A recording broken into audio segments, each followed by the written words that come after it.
Kompas Bisnis hadir untuk Anda bersama saya Asri Gunawan. Saudara, Kementerian Keuangan menerbitkan obligasi negara retail seri ORI 026 dengan masa penawaran sejak 30 September 2024 hingga 24 Oktober 2024. Obligasi negara retail seri 026 terbit dengan tenor 3 tahun dan 6 tahun. Masing-masing memberikan kupon 6,3% dan 6,4% per tahun. Melalui instrumen ini, masyarakat dapat berinvestasi dalam obligasi negara retail dengan modal minimal sebesar Rp1.000.000 dan paling banyak Rp5 miliar untuk tenor lebih pendek dan Rp10 miliar untuk tenor yang lebih panjang. ORI 026 menjadi surat utang negara retail terakhir yang ditawarkan ke masyarakat tahun ini. Lebih lengkap mengenai penerbitan obligasi negara retail seri 026, kita akan berbincang bersama Direktur Surat Utang Negara Direktorat Jenderal Pengelolaan Pembiayaan dan Risiko Kementerian Keuangan, Bapak Denny Ridwan. Selamat pagi Pak Denny, apa kabar? Selamat pagi Mbak Astrid, kabar baik Alhamdulillah. Bagaimana kabarnya Mbak Astrid? Ya, kabar baik juga saya Pak. Nah, kali ini kan pemerintah kembali menawarkan salah satu jenis SBN retail yaitu ORI 026. Sebetulnya bagaimana strukturnya? Apa yang membedakan dengan seri surat berharga negara retail yang lainnya? Betul sekali Mbak Astrid, tadi sampaikan bahwa pemerintah sedang menawarkan ORI 026 mulai tanggal 30 September hingga tanggal 24 Oktober 2024.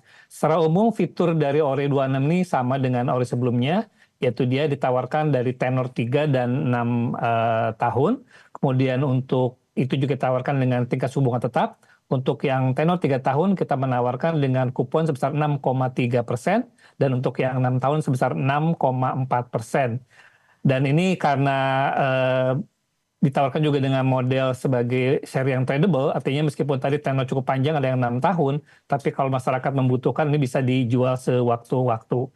Nah, yang mungkin yang menarik dari ORI 026 ini dibandingkan dengan ORI sebelumnya, ini untuk yang seri P6, tenor 6 tahun, kita jadikan sebagai SDG retail. Jadi ini merupakan pertama kalinya pemerintah menerbitkan SDG bonds retail di tanah air. Nah, apa bedanya dengan yang lainnya? Jadi untuk yang SDGs bond retail ini artinya hasil penerbitan ORI 026 yang P6, yang tenor 6 tahun, ini akan sepenuhnya dialokasikan untuk pembiayaan program-program SDGs atau Sustainable Development Goal sesuai dengan standar yang sudah kita terbitkan dalam kerangka surat berharga negara SDGs atau Government Securities Frameworks. Ini memastikan bahwa SDG bond kita ini sudah inline dengan standar nasional, yaitu standar yang diterbitkan oleh International Capital Market Association. Jadi itu mungkin istimewanya, ini kali pertama pemerintah menerbitkan SDGs bond retail untuk masyarakat umum. Ya, ini tadi kan dijelaskan bahwa ORI 026 ini khususnya ORI 026 T6 merupakan SDG bond retail. Apa latar belakang penerbitan SDG bond retail ini? Jadi kalau kita lihat untuk pencapaian komitmen pemerintah dalam rangka mencapai target SDGs sampai dengan tahun 2030 itu kita membutuhkan dana sekitar 122.000 triliun dan ada gap dari sisi pembiayaan sekitar 24.000 triliun. Oleh karena itu ini tentu perlu partisipasi dari seluruh pihak. Nah, dari sisi pemerintah melalui pembiayaan untuk APBN kita mencoba untuk mengembangkan berbagai macam instrumen pembiayaan yang otomatis, salah satunya dengan penerbitan SDGs bond. Dan kalau kita tahu sebelumnya untuk pembiayaan satu perubahan iklim, pemerintah sudah pernah menerbitkan yang namanya Green Sukuk. Kemudian juga untuk yang kelautan kita menerbitkan Blue Bonds. Nah, untuk yang proyek sosial SDGs, kita menerbitkan SDGs Bond ini. Jadi ini merupakan salah satu bentuk komitmen pemerintah dalam rangka untuk memastikan bahwa kebutuhan pendanaan SDGs ini juga bisa dipenuhi melalui kontribusi APBN.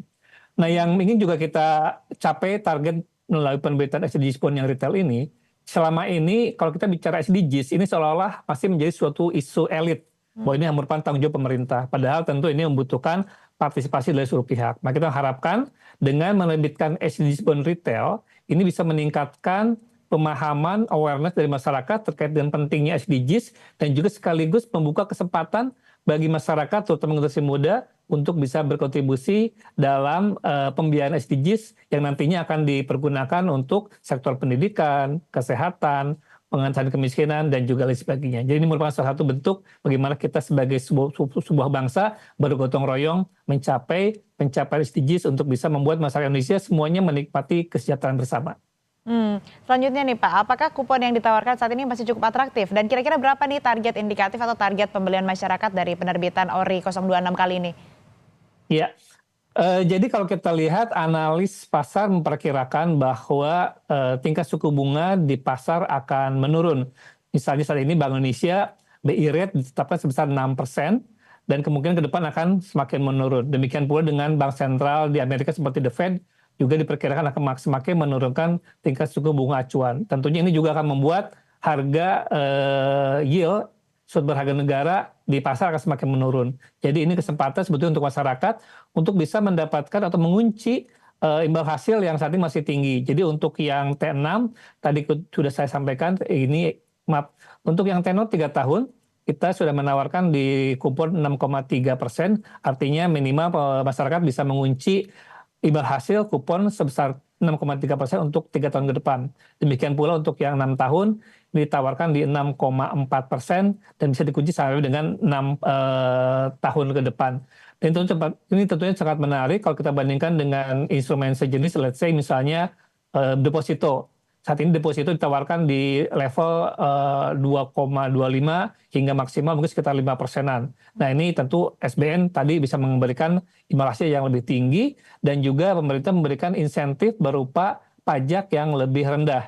Jadi kalau masyarakat atau kita berinvestasi di tabungan atau deposito, maka pajak atas bunga deposito sebesar 20%. Tapi kalau kita berinvestasi di obligasi, termasuk di SBN Retail, bunga atas kupon obligasi hanya sebesar PPh atas bunga obligasi hanya sebesar 10%. Jadi tentu ini bisa mendapatkan imbal hasil yang cukup menarik untuk masyarakat karena kuponnya lebih tinggi dan pajaknya lebih rendah. Demikian, Mbak Ya. Astrid. Selanjutnya nih bagi masyarakat yang belum pernah punya instrumen investasi ini, bagaimana nih Pak Denny mekanisme atau cara pembelian ORI 026? Persyaratannya apa saja? Sebetulnya simpel ya, seperti kita kalau mau bertransaksi di e-commerce. Jadi pertama kita daftar dulu registrasi, syaratnya hanya 2 sebetulnya. Pertama memiliki rekening dan kedua tentu memiliki KTP. Karena SBN Retail ini hanya diperuntukkan untuk warga negara Indonesia. Jadi kalau sudah punya KTP, punya rekening di bank, nanti akan dibantu oleh para mitra distribusi kita untuk mendapatkan SID, Single Investor Identification. Ini merupakan syarat untuk kita bisa berinvestasi di pasar keuangan Indonesia. Nah, setelah registrasi mungkin butuh, kalau belum punya SID mungkin butuh 1-2 hari, setelah itu bisa mulai melakukan pemesanan. Jadi nanti tinggal pilih, karena ini semua dilakukan secara online, jadi masyarakat tidak perlu datang ke kantor bank atau perusahaan sekuritas ya, secara online. Nanti setelah tadi registrasi tinggal nanti milih di dalam aplikasinya apa pemesanannya, apakah yang nomor yang tenor 3 tahun, tenor 6 tahun, termasuk nanti berapa jumlahnya. Nah setelah confirm pemesanan nanti akan keluar kode billing atau semacam kwitansi ya, tagihan. Nah itu tinggal dibayar.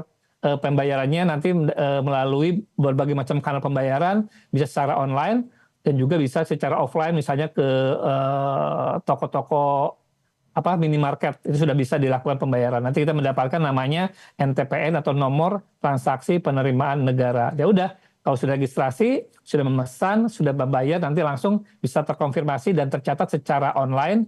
Jadi untuk kepemilikan SBN Retail ini semuanya dilakukan secara online, mulai dari registrasi, pemesanan, pembayaran hingga konfirmasinya. Jadi sangat simpel. Dan tadi sampaikan oleh Mbak Astrid, ini bisa dimulai dengan minimal pemesanan sebesar Rp1 saja, dan untuk yang T3 maksimal 5 miliar, dan untuk yang T6 maksimal sebesar Rp10 miliar. Ya, simpel dan fleksibel. Simpelnya ini gampang ya Pak, tidak banyak persyaratan yang harus disampaikan begitu, dan juga fleksibel, bisa online maupun juga offline pembelian ORI 026 ini. Nah terakhir Pak Denny, apakah masih akan ada penerbitan SBN Retail lainnya di sisa tahun 2024 ini? Baik, jadi untuk tahun 2024 kita sudah menerbitkan sebanyak 5 seri SBN Retail dengan total penerbitan sebesar 108 triliun. Nah harapannya kita sampai akhir tahun nanti bisa memecahkan rekor penerbitan SBN Retail di tahun 2023 yaitu sebesar 140 triliun. Jadi kita setelah penerbitan ORI 026 ini masih ada penerbitan sukuk tabungan seri ST013. Dan harapannya tadi kita bisa memenuhi atau bisa memecahkan rekor penerbitan SBN Retail selama tahun lalu yaitu sekitar sekitar 140 triliun. Oke baik, semoga nanti yang tadi masih bingung-bingung ataupun juga masyarakat yang belum punya investasi di Ori 026 ini yang udah tertarik juga udah bisa langsung membeli Ori 026 baik itu melalui online maupun juga offline dengan persyaratan yang cukup mudah ya, tidak ribet. Yang penting ada KTP dan juga tadi sudah punya bank SID begitu ya. ya. Baik, terima Betul. kasih Tapi ini mungkin untuk Pak terakhir ya Mbak Denny. Astrid, terakhir untuk masyarakat yang masih belum mengerti cara pemesanannya, informasi detail bisa dilihat di landing page kita di www.kemenq.co.id/ori. kemenq.co.id/ori. Nah, dicatat ya itu, bisa langsung lihat di laman resminya di www.kemenq.co.id/ori. Nah, itu tadi ya, dicatat. Baik, terima kasih Pak Denny Ridwan, Direktur Surat Utang Negara, Direktorat Jenderal Pengelolaan Pembiayaan dan Risiko Kementerian Keuangan, sudah bergabung bersama kami di Kompas Bisnis. Sehat selalu, Bapak. Terima kasih Mbak Astrid, selamat selalu. Masih di Kompas Bisnis, Saudara. Target Bursa Efek mendapat 1.000 emiten hingga akhir tahun masih jauh dari harapan. Sampai Oktober ini, baru 936 emiten saja yang tercatat di pasar saham. Artinya masih kurang 64 korporasi lagi yang menjual saham perdana alias IPO. Kami kutip dari kompas.id, jumlah antrean korporasi yang masuk bursa sampai 4 Oktober lalu hanya 30 emiten dari berbagai sektor. Antrean ini didominasi oleh perusahaan dengan aset menengah atas atau lebih dari 50 miliar rupiah. Sejumlah perusahaan khususnya menunda proses IPO, diantaranya adalah Pertamina Hulu Energi, Pupuk Kalimantan Timur, dan PT Perkebunan Nusantara atau PT PN4.